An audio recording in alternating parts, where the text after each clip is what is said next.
also called the TE. The TE is what we use to roll out the rocket from the launch pad and raise it to its vertical launch position. The TE is also what routes power, fluids, and communication to both the rocket and the satellite. The transporter erector has the launch mount, and that's what the first stage is attached to, and the strong back that is hinged to the launch mount. And if you listen closely, you can hear the hissing and popping of pressure venting from the rocket and the plumbing in the transporter erector. As I mentioned before, LOX load is underway for both the first and second stages. RP1 loading is complete on both stages. And it looks like LOX load on the first stage just finished up. Vehicle remains in good health. The gaseous oxygen that you can start to see around the vehicle venting from the base of Falcon 9, that's from the chill-in of the Merlin turbopumps that occurred at T-minus 7 minutes. 1 minute before liftoff, you'll hear the announcement that Falcon 9 is in startup, which means that the rocket's own internal computers are now autonomously controlling the launch countdown. As I mentioned before, our satellites they're inside the fairing. They continue to be healthy. Team is tracking no issues on the rocket. And as a reminder, if we don't launch today, we do have a backup opportunity tomorrow at the same time. And we have just 2 minutes to go before launch.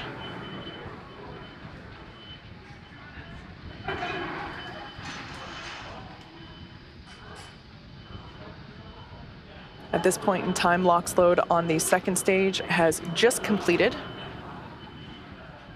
And we can see the white gaseous clouds around the vehicle as, like I said, LOX load is complete on second stage as well as first stage. So those lines will be venting from the TE. Ground gas closeouts. The next milestone we're coming up to is startup. You'll hear the call out for that at T-minus 1 minute. And that's the indication that the flight computer has taken over.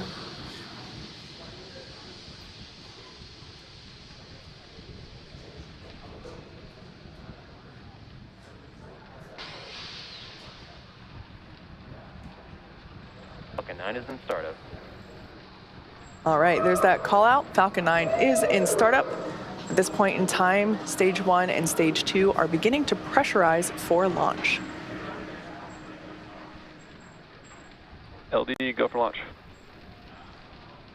And there was our final go for launch today from our launch director. At this point in time, as we approach T-minus 30 seconds, all systems are go for launch. T-minus 30 seconds. Let's listen in to the final countdown.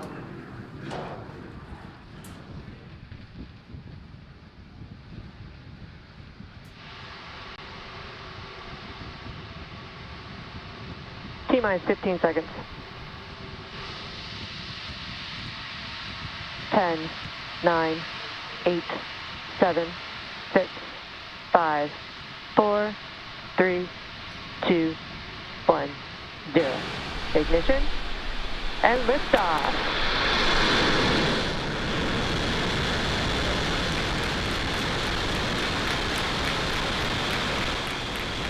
Vehicle's pitching downrange.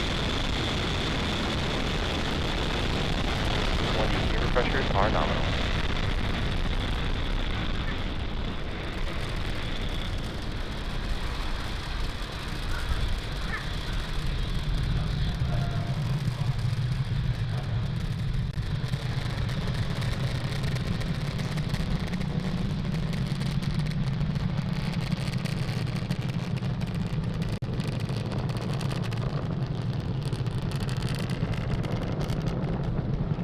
Power and telemetry nominal.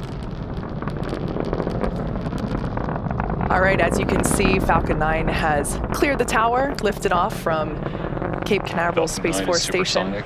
We just heard the call out that the vehicle is supersonic. We're currently going to throttle down the engines in preparation for max Q coming Max up. Q. Oh, there we heard it. So that was the moment of greatest aerodynamic pressure that the vehicle will experience in flight today. Everything looking nominal with stage 1 trajectory. Now we have 5 events coming up in quick succession.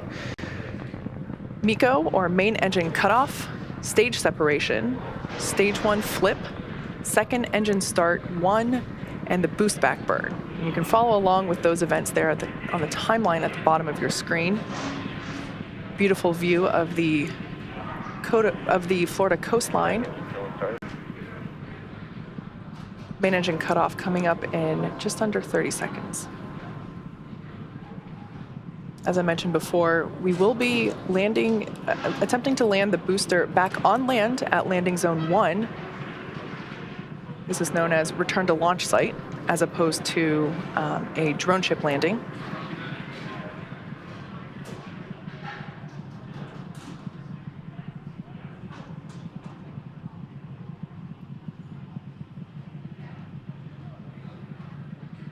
MECO. Stage separation confirmed.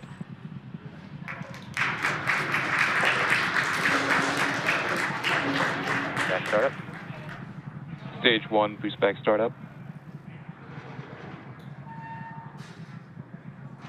So you can see there on the right-hand side of your screen, second stage MVAC engine has ignited. The first stage on the left-hand side is performing the boost back, which, as you saw just moments ago, the first stage flipped itself over and is now making its way back to the coast of Florida.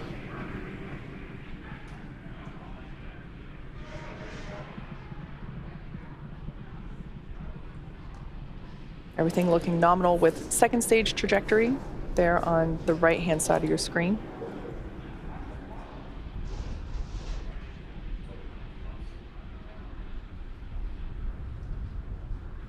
Stage 1 boost back shutdown.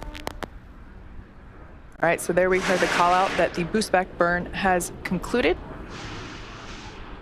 That was the first of 3 burns that the first stage will perform today.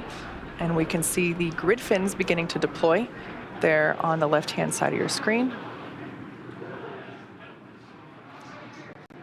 The next event we have coming up is fairing deployment.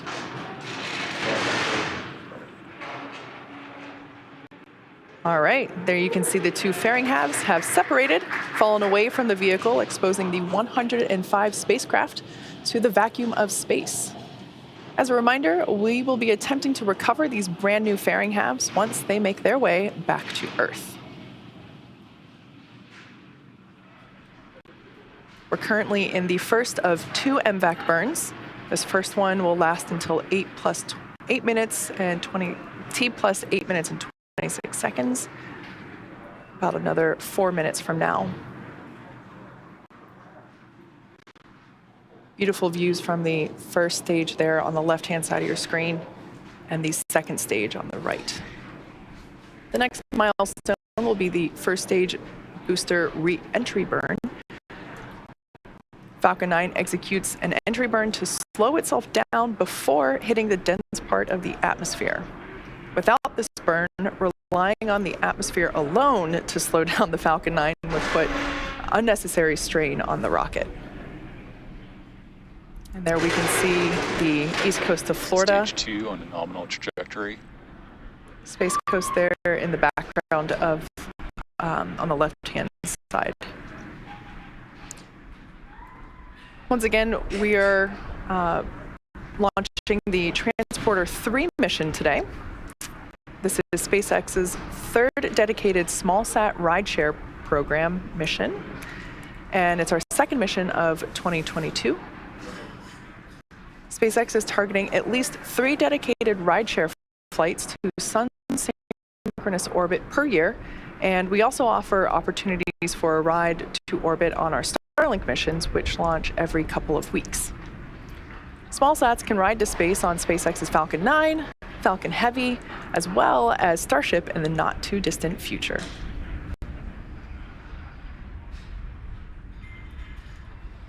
On the left-hand side of your screen, we can see those grid fins have deployed. Falcon 9 has 4 hypersonic grid fins positioned at the base of the inner stage, and they orient the rocket during reentry by moving the center of pressure. We can also see some white puffs of gas coming off from Falcon 9. Those are cold nitrogen gas, which help with attitude control. After first stage landing, the second stage will cut off its MVAC engine and relight it approximately 45 minutes later for deployment of all 105 spacecraft. As for first stage, its next event is the entry burn. Stage 2 FTS has safed. Stage 1 entry burn startup. And there on your screen, we can see that that entry burn has begun. Once again, this burn is designed to slow the booster down as it returns through the dense part of the atmosphere. Stage 2 on nominal trajectory. As we just heard there, Stage 1 entry burn shutdown. everything continuing to look good with second stage. As I mentioned earlier, we'll be attempting to recover this booster for the 10th time today, and we're targeting a land landing at landing zone 1. The first stage has just one more burn left, the Stage landing 1 burn. FTS is safe.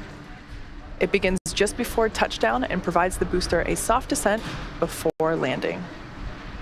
About the same time that Falcon lands, we are expecting SECO, or second engine cutoff, 1 of our second stage. Just a few seconds away from landing, Stage and 1 is transonic. vehicles traveling around 900 miles per hour really puts the deceleration into perspective.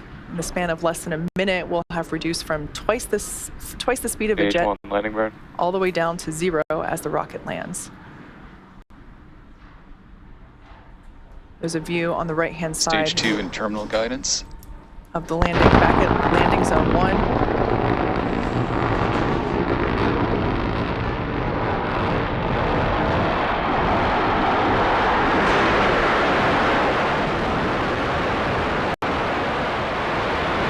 Stage 1 landing leg support.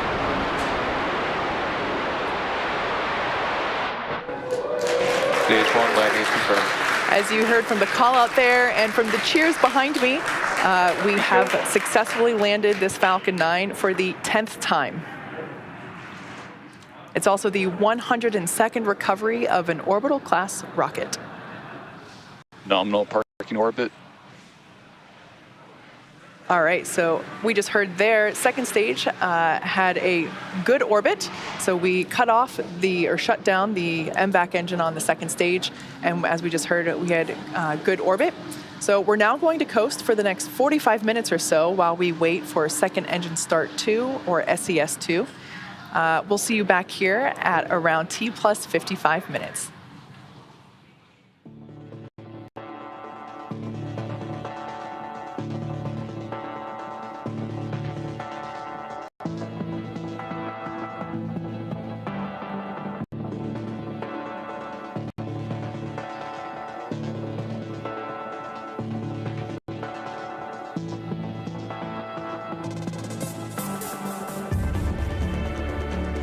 Expected LO escape.